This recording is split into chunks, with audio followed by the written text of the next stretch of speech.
Hey Grace, you need to understand what you've done. How can you be so careless as to leave your responsibilities as a wife and cause problems for William? You're a terrible wife. I'm going to teach you a lesson. Well, mother, I have my reasons for leaving. That doesn't matter. We're moving to a new, nicer apartment. If you want to live with us, I can tell you where it is. I'm sure my mother-in-law doesn't know anything yet. Well, it's good for me that she doesn't know. No, thank you. My name is Grace. I'm 35 and work in an office. I've been married to my husband William for 5 years. He's 40, which is 5 years older than me. I used to date older men, but I liked William because he was generous and kind. Our relationship was good, so we got married. Our marriage was okay, but soon after, problems started to affect our once peaceful life.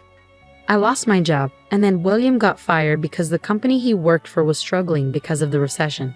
I never expected William to lose his job since he worked for a big company. I thought we would be okay financially and that this would last for our whole lives. But it turns out, nothing in life is guaranteed. We fell into financial trouble. I was a stay-at-home wife, but I decided to start working again. I reached out to my old employer, and fortunately, they hired me because someone had just left to have a baby. It was a relief to have some extra income. If William could find a new job, we'd be okay. But it's tough for a middle-aged man to find work, so he had to take part-time jobs as a day laborer, earning around $700 a month. I wasn't making much either, so we were barely scraping by. Hey, the rent here is too high. Can we move to a cheaper place? We need to lower our fixed costs to make things easier. We used to have a good income and didn't worry about money, living comfortably in a nice apartment. But now, with our financial situation change, I thought it would be wise to move to a cheaper place. However, William strongly disagreed. No, we're not moving. Why not? If we move to a smaller apartment, my mom will ask questions. So what? Why don't you just tell her the truth? We're struggling because you're not working now. William got upset and raised his voice. Don't ever tell my mother I'm unemployed. With your salary and what I make, we can cover the rent. Let's just keep it that way. I was both shocked and confused. You care more about saving face and keeping our current apartment than about our marriage. Even if we can pay the rent, we're still struggling to get by. That's why I suggested moving to a cheaper place. We can't save any money. But William wouldn't budge, so I had to give up on that idea. Life continued to be tough. One day, William said something really frustrating to me. Hey, this is all we have for dinner tonight. We used to have a lot more food. Just because you're working now doesn't mean you can neglect your responsibilities at home. Don't be lazy about managing this. His comment made me angry, so I snapped back. We're barely making ends meet. I'm doing my best at home and at work. If you weren't so concerned about keeping up appearances and wanting to stay here, we could save on food expenses. Or maybe you could earn more money so everything would be fine. When I made those comments, William got really angry and said, "What are you talking about? Don't ever say that to me again. Just wait and see. I'll get a job at a good company and earn more money than you." He was furious, but if it made him more determined, I thought I could handle it. I tried to convince myself that it was okay. But despite his determination, William couldn't find a new job. He had to keep working part-time as a day laborer. Even though he was motivated, he wasn't getting any job offers. He hadn't done any extra training or gotten new qualifications. He had just been doing part-time work. William faced rejection at every interview and grew frustrated with having to compete with younger candidates. Eventually, he gave up on job hunting, still believing he could earn more than I did. I was disappointed and had lost hope. It wasn't just William's situation that worried me. Earlier today, I got another phone call from my mother-in-law. Despite being at work, she called me more than 10 times before I could return the call during my lunch break. Her voice was high-pitched and frustrated from the start. "Why didn't you answer the phone right away? I told you I'm at work, didn't I?" "Well, you called while I was working." My mother-in-law is very close to her husband. A year ago, she called me frequently, and I thought she must be lonely and needed support. But all she talked about was her duty to support her husband, and now that I've started working, she was furious and kept calling me while I was at work. "Did you discuss this with William properly? You can't even return my calls." "I'm sorry. It's hard for us to live with you now. I'm not asking for your opinion. William won't object to it." "No, William says it's too hard right now. Plus, we're having financial problems." "Financial problems?" "William works for a big company. He must be making a lot of money. You should be rich, right? I'm always at a loss when she says things like that. William has been very clear that I shouldn't tell his mother the truth, so I can't explain our real situation. Instead, my mother-in-law thinks I'm selfish for working and doesn't believe how tough things are for us. Her calls are annoying, both when I'm at work and when I'm home at night. She believes that as a wife, my main job is to support my husband, which includes taking care of his mother. You haven't come to visit me lately. What's going on? I have a full-time job and I'm exhausted. William works part-time on weekends, so our schedules don't match. I'm sorry, we're both so busy that it's hard to find time. Your schedule? William is off on weekends. You could come then, right? My mother-in-law seemed very frustrated and continued to complain. I felt like it was time to finally tell her the truth about William's situation. No, William works on weekends. What do you mean? Just as I was about to tell her the truth, William, who had been lounging on the sofa watching TV, rushed over and grabbed my phone.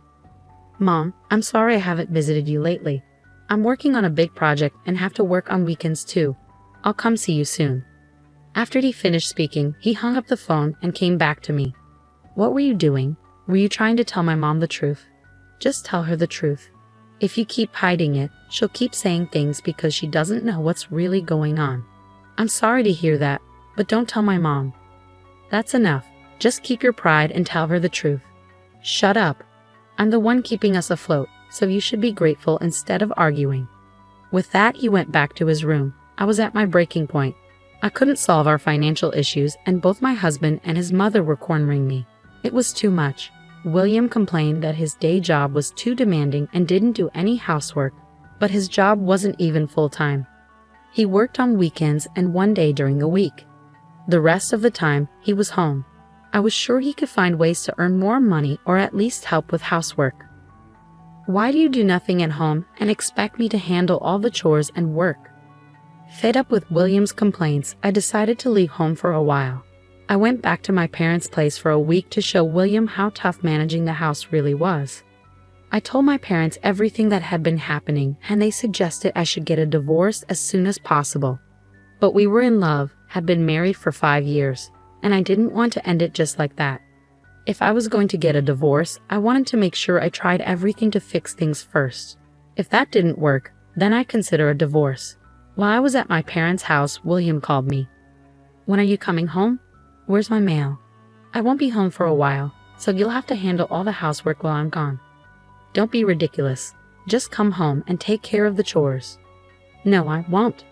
You know how hard housework is. You can clean the house, do the laundry, and cook, do everything yourself. It's important for you to understand how tough it is for me to manage all the housework while working. I made it clear I wasn't coming back, and I ignored William's repeated calls. Staying at my parents' place was very comfortable. For the first time in a long time, I could share the housework with my parents. My mother would say, "You must be tired," and she made many home-cooked meals. I really appreciated not having to do anything and getting food served to me. After spending about a week there, I thought I might want to stay a bit longer. But my parents' house was quite far from my office, taking an hour and a half each way to commute, so it wasn't practical. I thought it was time for William to understand how hard housework is, so I decided to come back home. I was worried the place might be a mess, but it was actually cleaner than I expected. Still, something seemed off. When I checked William's room, I noticed his clothes and suitcases were gone. I figured he must have gone to his mother's place, so I called him. "What are you calling me for now? Where are you?" "I'm at my parents' house." "You didn't go to your parents' house right after I left, did you?" "That's right. What's your point? It doesn't make any sense. You shouldn't have left in the first place. I'm already upset and not going back to that house." "What do you mean?" "I'm going to live with my mom. I'm moving into a new apartment."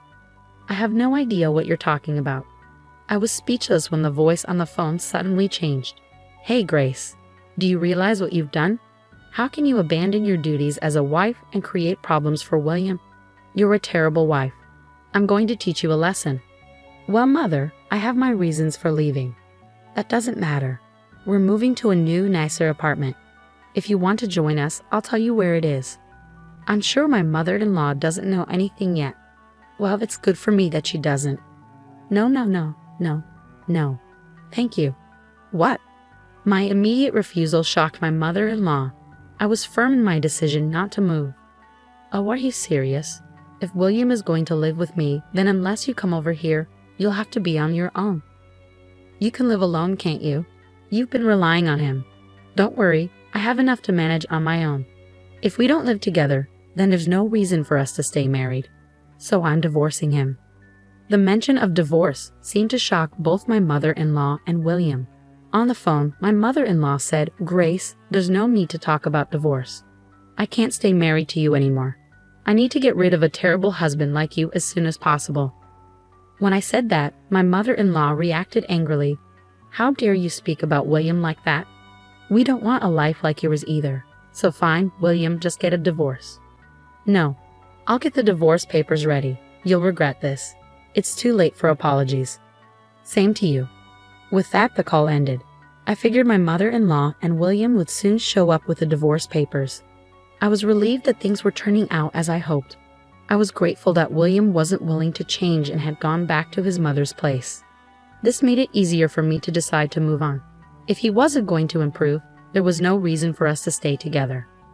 I packed my bags and waited for my mother-in-law to arrive. A few hours later, she showed up. "Oh, William isn't here. He doesn't need to be. Here you go. I had him fill out his part already. You need to complete yours as soon as possible." She handed me the divorce papers. I noticed that William's section had a shaky handwriting, as if he was reluctant. My mother-in-law ranted, "William is such a wonderful man. Despite having a terrible wife like you, he was hesitant about the divorce. I'll never forgive you for causing trouble for such a great person. I hope you live poorly and regret it." While I filled out my part of the form, my mother-in-law continued to yell at me. William's pride had prevented him from telling his mother the truth until the end. What a pathetic man he is. "What happened to your house? I saw that." "Well, if you want to come over, there's no place for you." "No, I won't." "How much did you sell it for?" "It was old, so it must have been cheap." "That's none of your business, but since I'm being nice, I'll tell you. It was about $50,000. It's not a huge amount, but enough for retirement. William will cover the cost of our new apartment." "Wow, I'm surprised you got approved." "What are you talking about? William is a high-class person. It was expected." "So you deposited the money into William's account. How did you know that?" "That's not important. Stop asking." And that's just how a divorced woman talks. "So obviously you're still interested in him, but it's too late for that." "Don't worry. I've already agreed to the divorce." When I said that, my mother-in-law snapped and left. I was thrilled to be free from both her and William. I gathered the rest of my belongings and moved them back to my parents' house. I discovered a lot of things I collected for my small apartment. By leaving, I had managed to provoke my mother-in-law, which helped me escape the financial struggle. There was no way I'd hand over any of William's property. She would have to deal with it. Even now, I find it amusing to remember William's pale face during the property division discussion. Then, about 2 years later, I got a call from a number I recognized. I thought it might be work-related and picked up the phone, only to find it was my ex-mother-in-law. "Oh my God, Grace, please help me." "Mother, don't call me that. We're strangers now." "Don't say that. I'm in trouble." "Huh? Can't pay the rent and running out of savings." "Yes." "He didn't tell you about the financial problems until things were really bad, did he?" "Oh, you knew. I suspected he didn't want to tell you, but every time I tried, William told me not to." "I didn't realize that. I'm so sorry, Grace. I didn't know anything. Please come back." "I don't want to." "He wouldn't change no matter how much I tried. Even you were always bullying me. I don't want to be around people like you ever again." "Please don't say that. I don't have anything to eat anymore. I'm really struggling." According to my ex-mother-in-law, William had been trying to keep up appearances and didn't tell her about the financial issues. He used the $50,000 from selling the family home to pay rent, but his mother became suspicious if he didn't spend money on expensive groceries and fancy meals now and then. As a result, he quickly burned through that money and is now broke. Well, he got what he deserved, didn't he? Why don't you put aside your pride and live modestly in a cheap apartment? No, it wasn't supposed to be like this. I was supposed to live comfortably with my elite son. My ex-mother-in-law cried as she spoke, but I quietly ended the call and blocked all her numbers. I also filed a restraining order against her just in case I needed to involve the police. They always seem to rely on others, whether it's parents or children. I've learned a lot from this experience and am determined to live independently. I've refocused on my own life and am working to move forward. The truth is clear. William continued living beyond his means, and my mother-in-law blamed only me without questioning her own son. I'm relieved to have cut ties with such a difficult mother and son. I'm confident that I can now live an independent life and hopefully meet a wonderful person in the future. I wish for happiness and success moving forward. Thank you for watching until the end. If you enjoyed this video, please subscribe to our channel. See you in the next one.